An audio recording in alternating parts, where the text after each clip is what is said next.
క్రమశిక్షణ పాటించి నిబంధనలు పాటిస్తే మీకు న్యాయం జరుగుతుంది, మాకు న్యాయం జరుగుతుంది, అంతిమంగా ఈ రాష్ట్రానికి మంచి జరుగుతుందని ఈ సందర్భంగా తెలియజేస్తూ, ఈ విజయం మా అందరి విజయం కాదు, మా సోదరుడి విజయం. ఈయనకి నమ్మకం లేదు, ఈయనకి కూడా నమ్మకం లేదు.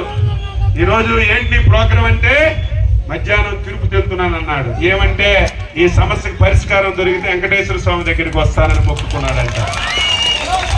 అంటే మీరు ఎంత ఆవేదన చెందారు, మీరెంత బాధపడ్డారు, మీకంటే ఎక్కువ ఆవేదన బాధ చెందినటువంటి ఒక మహామనిషి మీకు నాయకుడిగా ఉండడం మీరు చేసుకున్నటువంటి అదృష్టం అని చెప్పి మీ అందరికీ తెలియజేస్తున్నాను. ఏదో అధికారం వస్తే డబ్బులు సంపాదించుకోవడం, ప్రజలకు మోసం చేయడం ఎవరైనా చేస్తే అది జీవితంలో రాణించరు. ఈరోజు మేము ఉన్నాం. 1982లో రాజకీయాల్లోకి వచ్చాం. ఎన్టీ రామారావు గారు పార్టీ పెట్టినప్పుడు ఈ రోజు వరకు ఒక్కసారి కూడా ఓడిపోకుండా ఇన్ని సంవత్సరాలు 42 సంవత్సరాలు రాజకీయాల్లో ఉన్నాం. కారణం ఏంటి? ప్రజల సమస్యల మీద స్పందిస్తాం, ప్రజల కష్టాల్లో స్పందిస్తాం.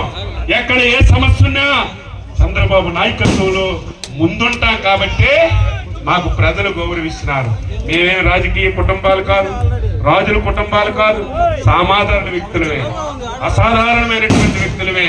మా బలం మలగం మీరు ప్రజలే చెప్పి సందర్భంగా తెలియజేస్తూ ఈరోజు మంచి ఆహ్వానం పలికి మంచి కార్యక్రమాన్ని ఏర్పాటు చేసినటువంటి సోదరులు శాసనసభ్యులు సాంబశివరావు గారికి, మా డిపార్ట్మెంట్ మంత్రి గారు చాలా బాగా ఏర్పాట్లు చేశారు.